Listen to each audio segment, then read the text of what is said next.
Selamat sore Bapak-Bapak, Ibu-Ibu. Sore. Senang sekali saya bertemu dengan Bapak-Bapak dan Ibu-Ibu pada kesempatan sore hari ini. Perkenalkan, nama saya Dr. Nova Tuwengela, kerja di Puskesmas Ranomo. Saat ini saya akan membawakan materi tentang dampak merokok bagi kesehatan tubuh manusia. Sebelum saya membawakan materi ini, bolehkah saya bertanya, apakah ada bapak-bapak dan ibu-ibu di sini yang merokok? Jadi saat ini perlu kita ketahui bahwa rokok itu sangat berbahaya bagi tubuh kita karena mengandung zat-zat kimia antara lain nikotin, karbon monoksida, benzen, tar, yang itu semua bisa menyebabkan berbagai macam penyakit dalam tubuh kita. Dampak merokok bagi tubuh kita yaitu terjadi gangguan vaskuler. Vaskuler itu gangguan pada pembuluh darah, antara lain penyakit stroke, juga bisa menyebabkan penyakit jantung. Kemudian ada kerusakan pada otak. Jadi kalau pada gambar ini kita lihat ya, bisa dilihat dia menyebabkan kerusakan dari atas sampai bawah. Jadi kemudian bisa menyebabkan penurunan dari daya ingat kita. Jadi kalau dalam bahasa kedokteran demensia, jadi orang mudah lupa atau pikun. Kemudian ada penyakit mulut dan tenggorokan, bisa menyebabkan kanker pada lidah, pada mulut, bibir. Kemudian ada bisa menyebabkan gangguan pada lambung, dari peningkatan asam lambung sampai bisa menyebabkan perlukaan dari lambung kita. Kemudian ada tulang keropos yang kita kenal dengan osteoporosis. Kemudian ada penyakit paru-paru, menyebabkan penuaan dini karena dapat merusak kulit. Jadi kalau orang merokok paling lebih tua dari orang-orang yang tidak merokok seusianya. Kemudian merokok juga menyebabkan gangguan pada organ reproduksi. Jadi kalau pada pria mengganggu kesuburan karena dia mengurangi sperma, juga menyebabkan gangguan ereksi. Kalau pada wanita juga menyebabkan gangguan kesuburan juga, dan juga bisa meningkatkan risiko terjadinya kanker mulut rahim. Dan juga ini menyebabkan gangguan psikologis. Itulah beberapa dampak yang perlu kita ketahui dari merokok. Jadi merokok itu berbahaya bagi tubuh kita. Demikianlah pemaparan saya hari ini. Apakah ada pertanyaan dari bapak-bapak dan ibu-ibu? Terima kasih. Jadi kalau begitu semoga semuanya sudah mengerti dengan apa yang saya paparkan saat ini, bahwa merokok itu sangat berbahaya bagi tubuh kita karena dampak dari merokok itu sangat banyak, menyebabkan berbagai penyakit bagi tubuh kita. Terima kasih. Selamat sore bapak-bapak, ibu-ibu ya. Sebelum saya akan membawakan materi tentang gizi seimbang, perkenalkan nama saya Narsiani Manemisana Perawatan. Saya adalah staf dari Puskesmas Ranomo, dan saat ini saya minta waktu pada Bapak Ibu untuk boleh meluangkan waktu untuk saya akan memaparkan materi tentang gizi seimbang. Bapak dan Ibu sudah pernah mendengar tentang gizi seimbang? Belum. Saat ini saya akan memberikan materi tentang gizi seimbang, di mana gizi seimbang ini kalau dilihat dari judulnya gizi seimbang, berarti gizi yang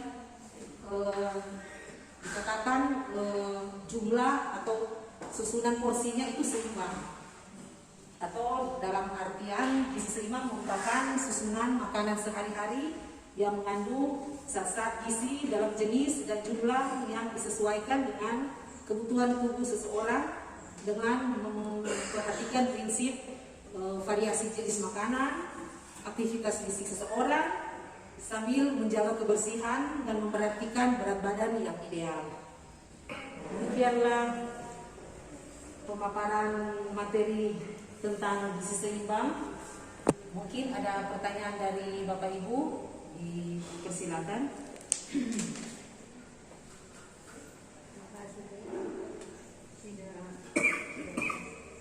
Ya, jadi besar harapan saya ketika saya boleh memaparkan tentang apa arti dari gizi seimbang ini, diharapkan Bapak Ibu boleh dan bisa mempraktekkan itu di dalam keseharian hidup dengan kita mengubah pola makanan kita dari yang mungkin di piring itu cuma ada nasi dan sayur.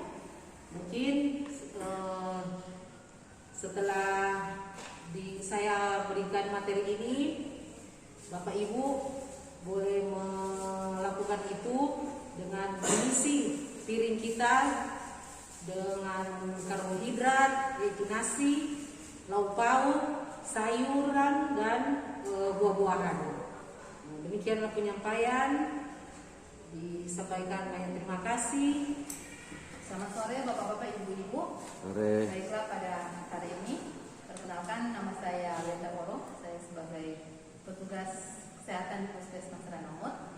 Dan pada kesempatan hari ini saya akan membawakan materi atau saya akan mensosialisasikan satu aplikasi yang kita kenal dengan aplikasi ASIK.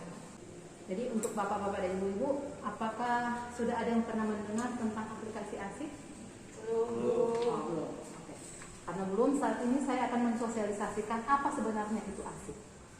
Aplikasi ASIK itu adalah aplikasi mobile untuk kita melakukan pencatatan dan pelaporan hasil pemeriksaan kita. Nah, kalau sekarang kan berbicara tentang PTM.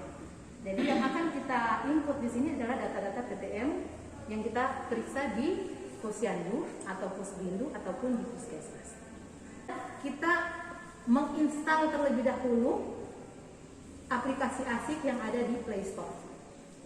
Nah, kalau seandainya kita sudah menginstal itu aplikasi ASIK, maka kita akan mendaftar di situ. Kita buka aplikasi ASIK. Kalau belum pernah mendaftar, di saat kita membuka aplikasi ASIK, kalau Bapak-Bapak Ibu belum pernah mendaftar, di situ kita masukkan nomor WA terlebih dahulu. Kemudian kita akan daftar. Nah, setelah kita daftar, di situ ada pilihan profesi, apakah dokter, perawat, bidan, atau kader.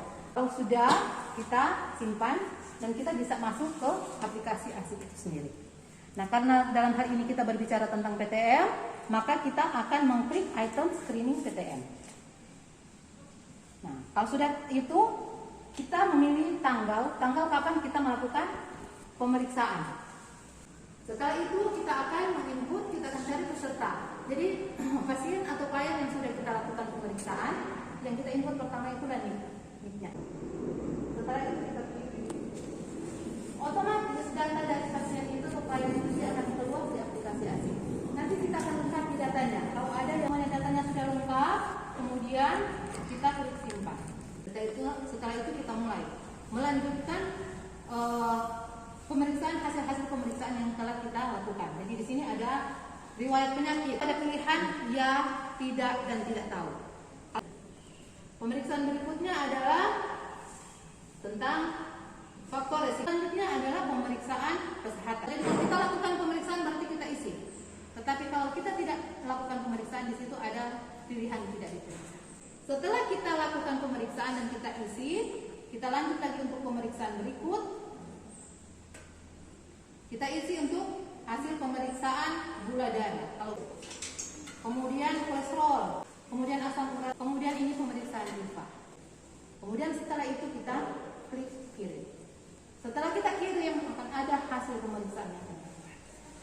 Ya, jadi demikianlah materi tentang aplikasi ASIK. Apakah Bapak-Bapak Ibu sudah bisa mengerti? Ada yang mau ditanyakan? Sudah mengerti. Ya, baik, terima kasih. Nanti kita akan latihan lagi bersama untuk mengoperasikan tentang aplikasi ASIK. Jadi untuk waktu dari Bapak-Bapak Ibu pada sore hari ini saya ucapkan terima kasih dan nanti kita akan bertemu lagi. Selamat sore.